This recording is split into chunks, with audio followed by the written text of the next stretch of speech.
Como o cyberbullying tem se manifestado entre os jovens e quais aspectos das interações nas redes sociais podem estar contribuindo para esse problema? Bom, vou começar pela segunda parte. Tá. Eu acredito que o maior problema é justamente essa dinâmica das relações humanas nas redes sociais. Ou seja, você se relaciona com muitas pessoas de uma única vez e você não tem relações corporificadas. Então você Reais. tem muitos, mas não tem ninguém, na verdade, né? Não tem ninguém do outro lado.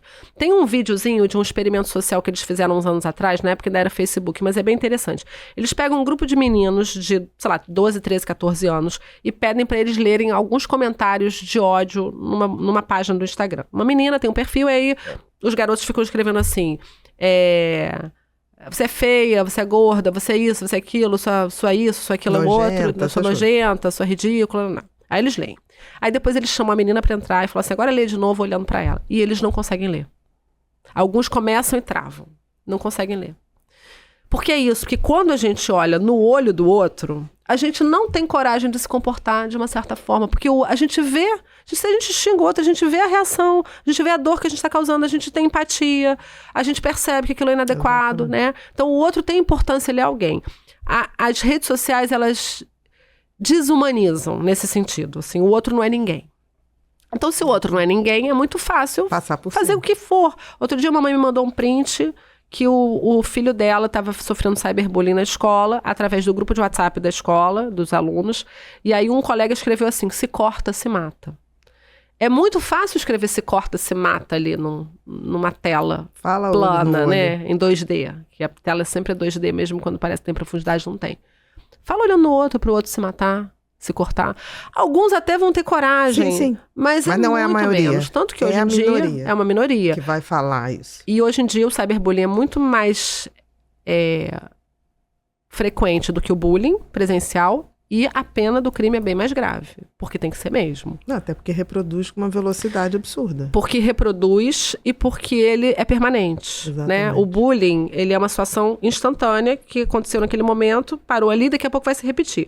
O cyberbullying, você xingou, ele vai ficar 24 horas no ar e o número de pessoas... Vai PG, o número de pessoas que vai ter acesso àquilo é incalculável. Incalculável. E como tem se manifestado? Entre os mais novinhos, principalmente crianças, nos grupos de WhatsApp da escola, e muito nas páginas de explana do Instagram. O que é isso? Todas as escolas têm. Procura lá a escola dos seus filhos, vocês vai encontrar. Bota explana, ou fofocas, ou gossip, e o nome da escola, e provavelmente você vai encontrar. São perfis do Instagram anônimos feitos para praticar cyberbullying de forma anônima, que eles acham que é anônimo, né? E aí é isso. Interessante, porque as escolas teriam que ter um sistema de varredura, como as empresas de tech também têm, como você falou. Localizou lá a questão da pedofilia, da violência, já direciona direto. Talvez as escolas não entendam que eles também vão ter que ter esse papel. Eu acho que as escolas, muitas escolas, não são todas, mas muitas escolas ainda não entenderam que houve uma mudança na dinâmica das relações escolares. Então, outro dia eu estava fazendo uma reunião com uma escola de briefing e eles me falaram assim, as mães acham que a gente tem que resolver quando está acontecendo problema no grupo de WhatsApp dos alunos. Eles acham que isso é problema da escola. Eu falei, isso é problema da escola? Também. Pelo amor de Deus, não fala isso para as mães. Eu falei, mas eu tenho que falar. Isso é problema da escola. Porque os muros da escola não são mais os muros da escola. As relações da escola estão fora. O território escolar não é mais território, é muito mais amplo. É muito mais amplo. Tem um território escolar que é o físico, mas tem um território escolar que é virtual. E que então, considerado território escolar. Claro, então você tem...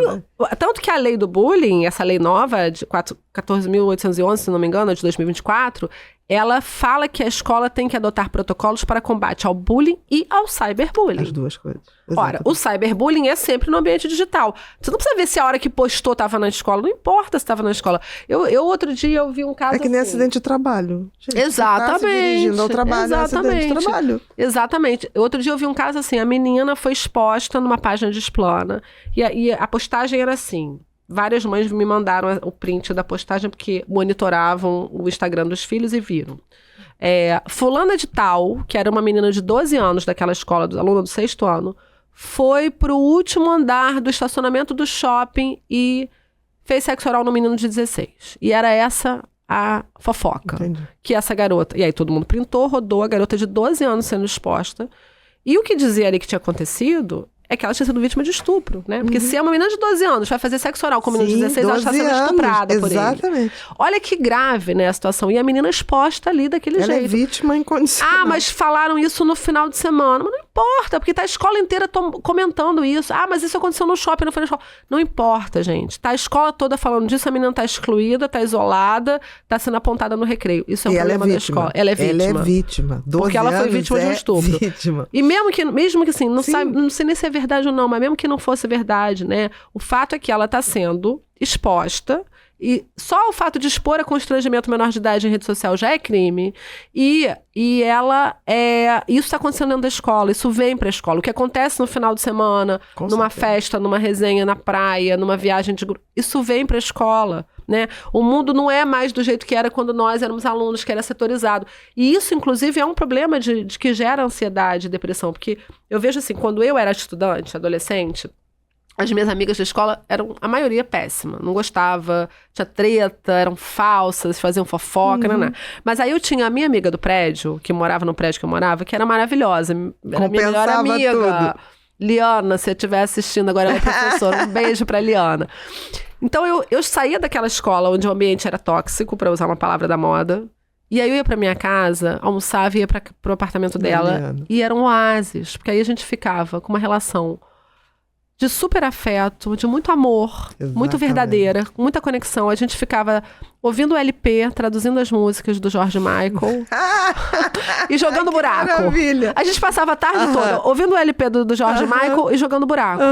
E eu só tinha que me preocupar com aquele problema daquelas meninas falsas da escola quando eu voltava no dia seguinte ou na segunda-feira. Enfim, eu tinha um tempo de pausa, de respiro. Eles não têm mais isso, porque sai da escola e aí começa a fofoca no WhatsApp e no coisa. E aí daqui a pouco, no final de semana, e aí a menina vê que tá todo mundo na praia e ela não foi chamada, e que tá todo mundo fazendo uma resenha e ela não foi convidada, e aí ela vai se sentindo um lixo e excluída. De respiro, não tem uma pausa. É um estresse crônico, né? Exatamente. Porque quando você tem um estresse agudo, você sabe, né? O trauma é muito menor. Mas o problema é que é um estresse crônico. Exatamente. A rede social faz esse estresse crônico permanecer o tempo inteiro. Certeza. Perfeito. E o cyberbullying dá essa coisa da comparação, né? Você tem que seguir um padrão que não é da pessoa, que não é do adolescente, ou que nem sabe o que vai ser ainda.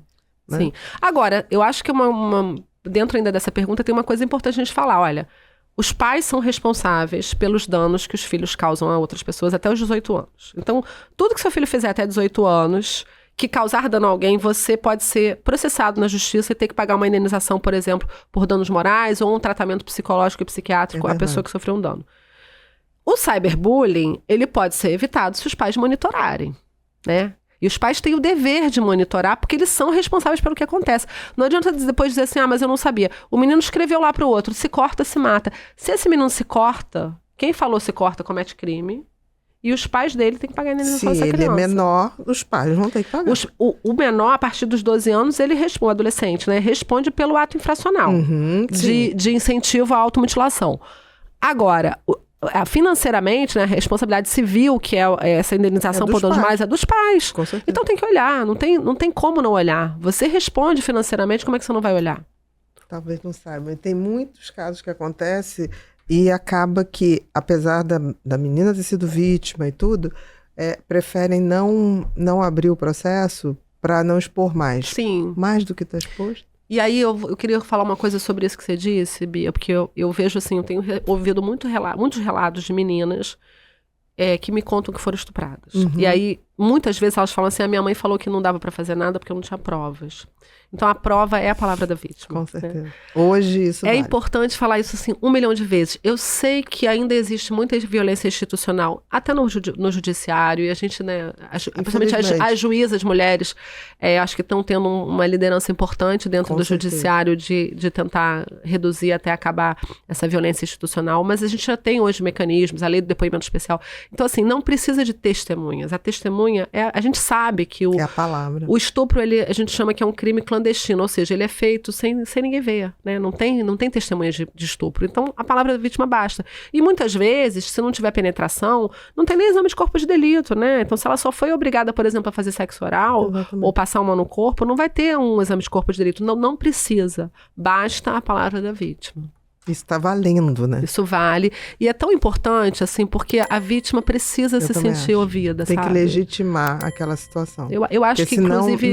não tem como superar esse trauma. Eu acho que, exatamente, eu acho que faz parte do processo de cura do trauma, ela sentir que a palavra dela vale. Vale, exatamente. Perfeito isso.